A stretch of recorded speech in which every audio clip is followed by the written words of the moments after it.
Nous ne pouvons pas accepter la médiocrité. Nous devons unir tous les Congolais en une grande, seule et solide nation. Ensemble, mes frères, mes sœurs, nous allons commencer une nouvelle lutte sublime qui va mener notre pays à la paix. Un pays toujours plus beau, toujours plus prospère. Ne jamais trahir le Congo et son peuple. Et de résister avec la dernière énergie contre toute tentative de nous imposer un gouvernement quelconque qui n'ait pas de base de légitimité populaire. Que Dieu bénisse la République démocratique du Congo, son peuple et tous ceux qui l'ont choisi comme pays de résidence. Bonjour à tous, mesdames et messieurs les juges, et bienvenue à la Cour suprême virtuelle. Je suis votre procureur général Nancy Ngalola Wampanda, et ici à la Cour suprême, nous n'avons que la vérité comme verdict acceptable. Ici à la Cour suprême, nous parlons de la République démocratique du Congo, nous parlons de l'Afrique et nous parlons de l'éveil de la conscience. Avant d'entrer dans le vif du sujet, je voudrais faire un rappel. Nous avons commencé une promotion dans une vidéo précédente, nous en avons parlé. La promotion consiste à donner à 5 heureux gagnants le livre Congo, terre promise et proie aux holocaustes. 5 personnes seront sélectionnées et ils recevront le livre en format PDF. Pour avoir ce livre-là, voici les critères. Vous devez évidemment vous abonner, évidemment, vous devez aimer, vous liker, la partager. Vous devez écrire un commentaire, hashtag Cour suprême 243, hashtag Congo terre promise. Vraiment, nous apprécierons beaucoup parce que c'est grâce à vous que cette chaîne est vraiment en train d'être distribuée, partagée et nous recevons beaucoup de commentaires et de questions. Donc, merci beaucoup. On va annoncer les 5 heureux gagnants dans la 3e courte vidéo qui sera publiée. Dans les émissions passées, nous parlons de Congo terre promise. Hein. Maintenant, nous allons parler de Congo pays hors pair. Nous allons parler de ce livre ici, Congo pays hors pair. Vous pouvez trouver ce livre aussi sur Amazon, c'est le même auteur. Alors, pour rappel, nous avions dit que la RDC était un pays solution. Sur le plan scientifique, c'est pas moi qui fais la conclusion, c'est les grands experts gouvernementaux de ce monde qui le disent. Ils disent que pour le dérèglement climatique, le Congo est un pays hors pair, car nous disposons des tourbières, de la forêt équatoriale, parce que nous absorbons tous les CO2, toute la pollution qui passe sur la RDC, nous absorbons cela, donc nous purifions la planète. Pour la transition énergétique, on a dit que la RDC est un pays solution parce que nous avons 60% de toutes les réserves planétaires en coltan, en cobalt, en lithium, en pyrochlore, en niobium et ainsi de suite. Pour l'abandon de l'énergie fossile, le charbon, pétrole et aller vers l'électrique, la RDC est un pays solution. Donc, il n'y a pas à discuter cela. Alors, nous avons aussi vu sur le plan biblique, souvenez-vous, dans certaines de mes vidéos, nous avons dit que la RDC, c'est le pays où la science et la théologie se rencontrent. Sur le plan biblique, nous avons dit que Congo était la terre promise parce que ce pays est habité par les Sémites. Les Sémites qui sont les descendants d'Abraham. Dans l'Afrique, les Sémites et les Kamites sont tous mélangés. Maintenant, les Sémites seulement. Les Sémites sont depuis la Côte d'Ivoire jusqu'en Afrique du Sud. Ok, les Sémites. Et les Kamites, 80% sont de l'Afrique de l'Ouest. Ok, donc 80% des Kamites sont de l'Afrique de l'Ouest et les Sémites, ils sont depuis la Côte d'Ivoire jusqu'en Afrique du Sud. Je pense que là, on est clair parce que j'ai parlé de ça dans les émissions passées. Sur le plan biblique aussi, on nous parle de l'esclavage. Les gens qui ont connu l'esclavage pendant 400 ans, ce ne sont pas les blancs, c'est les noirs. 400 ans de l'esclavage. Donc, on suppose que ces 400 ans d'esclavage qui était la malédiction sur le descendant d'Abraham. Aussi à cause du péché d'Adam et Ève, le péché originel dont on dit qu'ils se sont éloignés de leur Dieu. Bref, Mais je voudrais vous montrer comment cela s'applique aux Noirs. Pour dire que la Bible, quand elle parle de nous. Par exemple, chez les Baluba. Chez les Baluba, Kasaï, en République démocratique du Congo, quand on épouse une jeune fille, on vient donner la dot. Donc, les parents perçoivent la dot de la jeune fille et ils doivent donner cette dot-là à une personne désignée de la famille. Cette personne-là bien spécifique. Si les parents prennent la dot de leur fille et donnent ça à une personne qui n'avait pas été désignée, eh bien, la malédiction va tomber sur la fille et va épargner les parents. Ce principe de malédiction qui va de génération, on le trouve beaucoup dans nos traditions. Donc voilà pourquoi j'utilise un peu cet exemple-là. Donc les parents fauteurs, eux, ils n'ont pas subi la malédiction. De la même façon que Adam et Ève, les fauteurs, n'ont pas subi la malédiction. Donc finalement, la malédiction va sur les autres générations. Je pense que là, on comprend un peu ce qui est générationnel. Okay?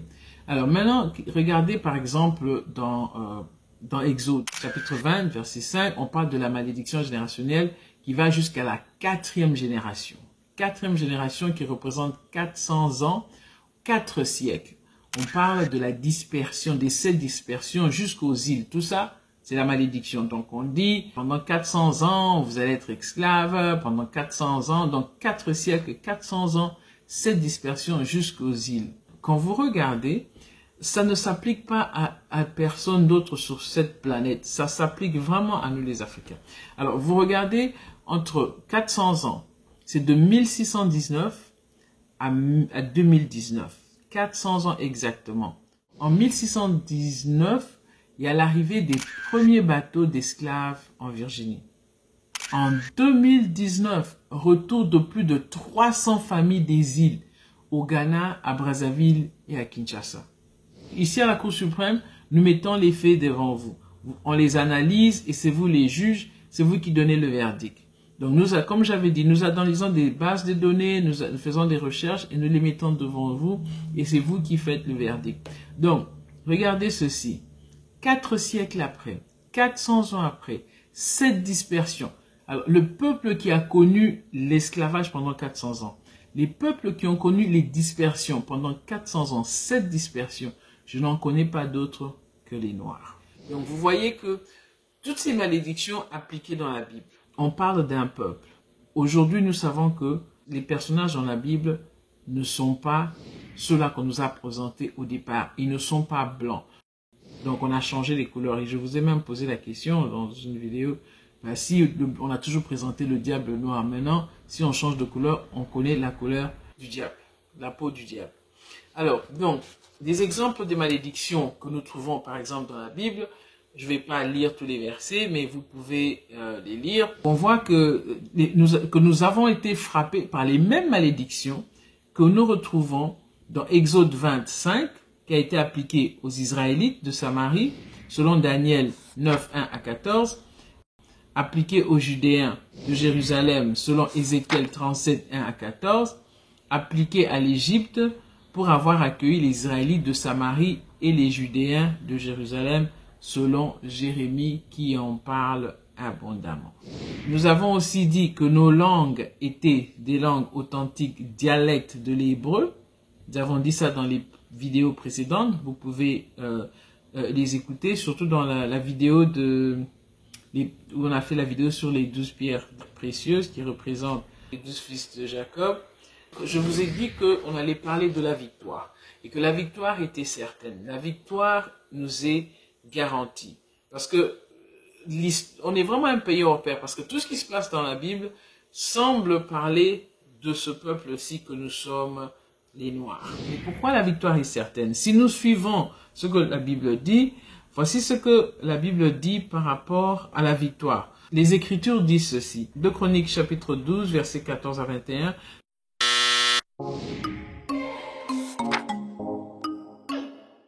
Si mon peuple qui porte mon nom s'humilie, prie et me recherche, et s'il renonce à ses mauvaises voies, je l'écouterai du haut des cieux, je lui pardonnerai son péché et je guérirai son pays. Je m'en vais à présent la prière et la proclamation que je vais faire au nom du peuple congolais à son Créateur. Éternel Dieu Tout-Puissant, ta parole déclare que si mon peuple sur qui est invoqué mon nom s'humilie, prie et cherche ma face, et s'il se détourne des mauvaises voies, je l'exaucerai des cieux, je lui pardonnerai son péché et je guérirai son pays. Mes yeux seront ouverts désormais et mes oreilles seront attentives à la prière faite en ce lieu. Je confesse mes péchés, ceux de mon peuple et même ceux commis par les autres sur le sol de mon pays. Pardonne-nous d'avoir donné ta place aux hommes en les adorant comme des dieux. Pardonne-nous pour le culte de la personnalité ancré dans toutes les couches de notre nation. Au nom de toutes les autorités anciennes comme présentes, je te demande pardon pour le sang des innocents qui a été versé dans notre pays, intentionnellement ou par des simples erreurs.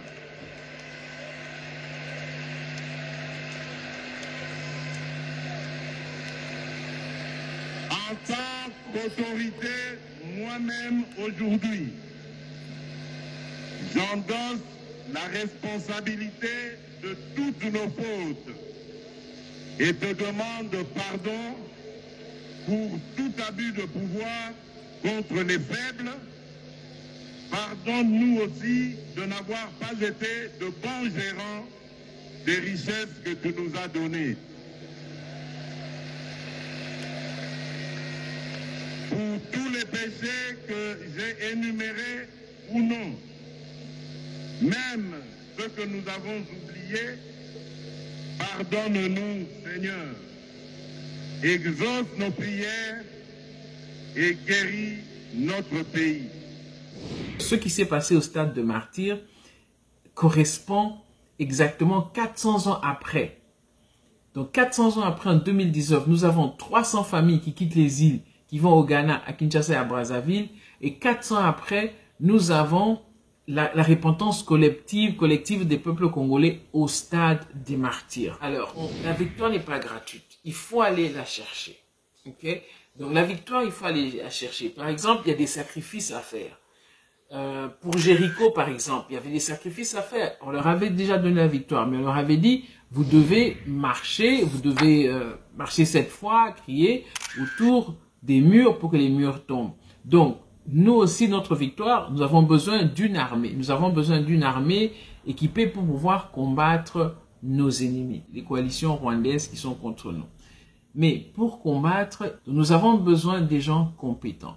Maintenant, je vais juste vous rappeler que nous avons eu le malheur d'être sur un khazar qui était Léopold II de Saxe-Cobourg-Gotha et qui a tué 15 millions de Congolais. Et en 10 ans, il nous a réduit à 9 millions entre 1885 et 1908. S'il avait continué, encore 10 ans, il aurait exterminé tous les Congolais. Pour amener son programme de grand remplacement, ce programme des khazars, de grand remplacement, qui a réussi déjà en Amérique, vous le voyez, en Australie, comme j'avais dit dans la vidéo passée, comment l'Australie a été remplacée, l'Amérique a été remplacée, la Nouvelle-Zélande a été remplacée, Tasmanie, tous ces pays-là, le grand remplacement a déjà fonctionné.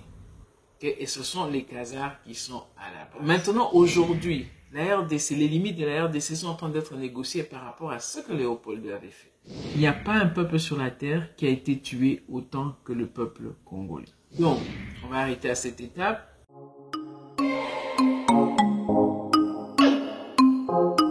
Merci encore une fois de nous avoir suivis et de nous soutenir et à bientôt pour la prochaine émission. Merci. N'oubliez pas d'aimer la page. N'oubliez pas de partager le lien. N'oubliez pas de vous abonner. On va accepter la médiocrité. Nous devons unir tous les Congolais en une grande, seule et solide nation. Ensemble, mes frères, mes sœurs, nous allons commencer une nouvelle lutte sublime qui va mener notre pays à la paix. Un pays toujours plus beau, toujours plus prospère. Ne jamais trahir le Congo et son peuple. Et de résister avec la dernière énergie contre toute tentative de nous imposer un gouvernement quelconque qui n'ait pas de base de légitimité populaire. Que Dieu bénisse la République démocratique du Congo, son peuple et tous ceux qui l'ont choisi comme pays de résidence.